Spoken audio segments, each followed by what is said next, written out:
Hey, everybody. So, we begin our reading of Toni Morrison's novel, Beloved. I'm very excited to start reading this book with you. Toni Morrison is one of, if not the only African American author to win the Nobel Prize in Literature. So, this is a very exciting book. The book is based on the story of Margaret Garner. Now, Margaret Garner was an enslaved woman in the 19th century. She escaped to the North. However, because of the Fugitive Slave Act, which means that slavers could go to free northern states and reclaim people who escaped, Margaret was found by her enslaver, and so that her children wouldn't be brought back to slavery, she killed one of her children. So, this story inspired Toni Morrison to explore these characters in more depth. And this moment of killing her child, this is a key moment in the past of the main character of the novel, Sethe. Now, many years before the story begins, Sethe kills her baby when the overseer comes to take her back to the plantation she escaped from. And this is a key flashback in the story that eventually explains why her house is haunted. It is haunted, supposedly, by the spirit of the murdered baby. 124 was spiteful, full of baby's venom. So notice, though, that there is no character in the book named Margaret. Sethe and Paul D., who arrives at the beginning of the novel and that sparks the return of Sethe's memories, they are both owned by a man named Garner, who owns the Sweet Home Plantation. So we know our protagonist as Sethe because that is the name that she's called by. Everyone calls her Sethe, even if the name Margaret is just her name on paper. This points out an interesting aspect of slavery is that one's name is not always the same as what is written on paper. There is another character in the novel named Baby Suggs. However, on paper, and what the white people call her, is Jenny, I believe, Garner. She doesn't even carry her own name.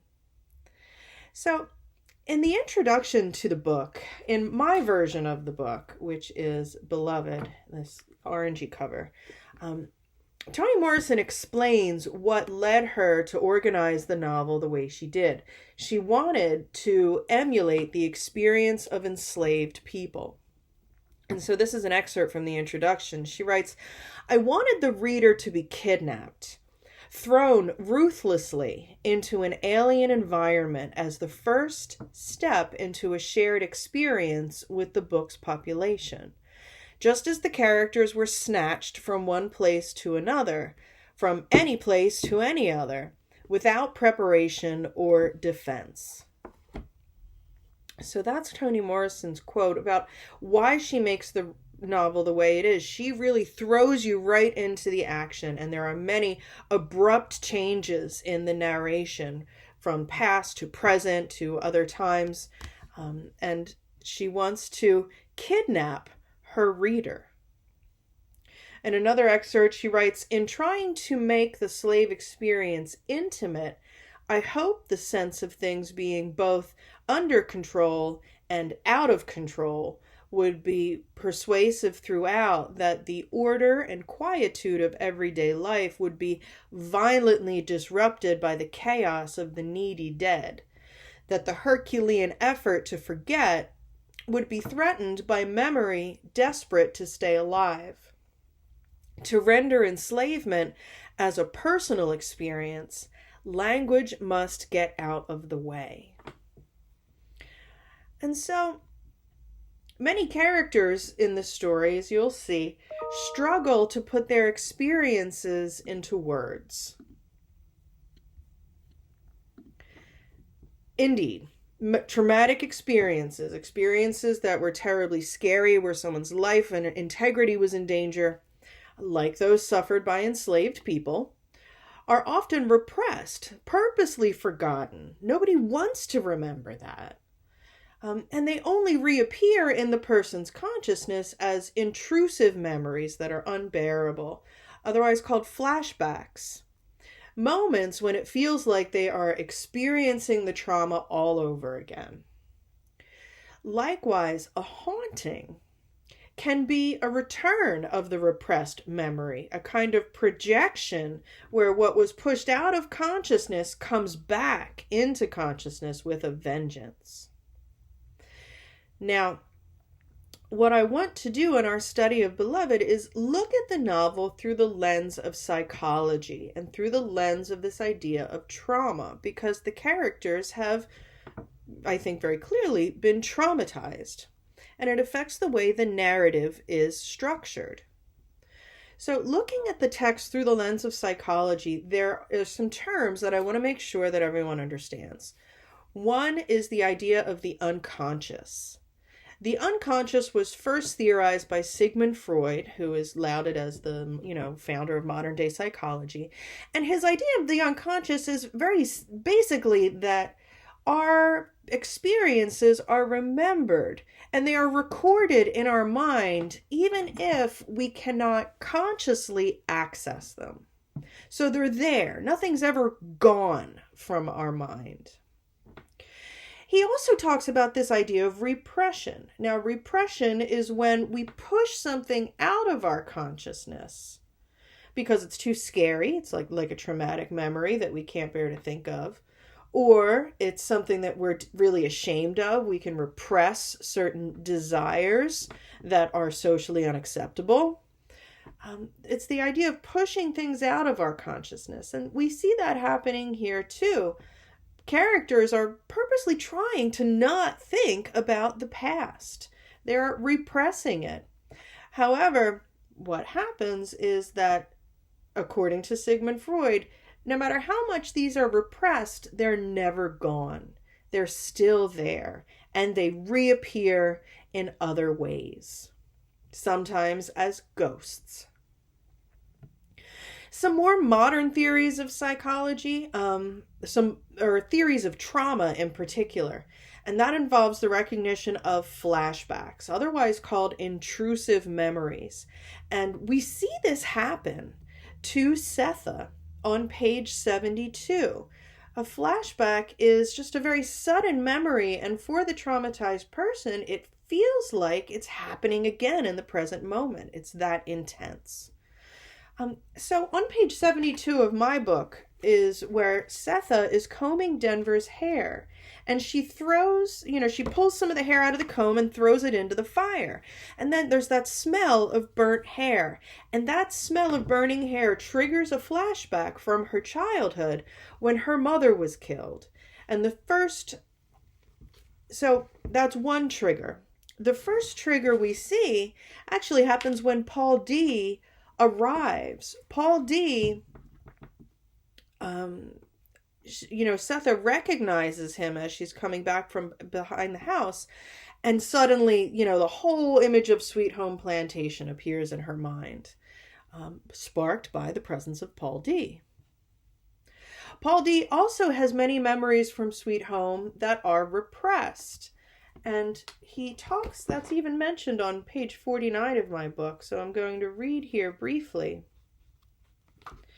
He says, by the time he got to Ohio, then to Cincinnati, or this is the narrator speaking, then to Hallie Soag's mother's house, he thought that he had seen and felt it all. Even now, as he put back the window frame he had smashed, he could not account for the pleasure in his surprise at seeing Hallie's wife alive, barefoot with uncovered hair, walking around the corner of the house with her shoes and stockings in her hands. The closed portion of his head opened like a greased lock.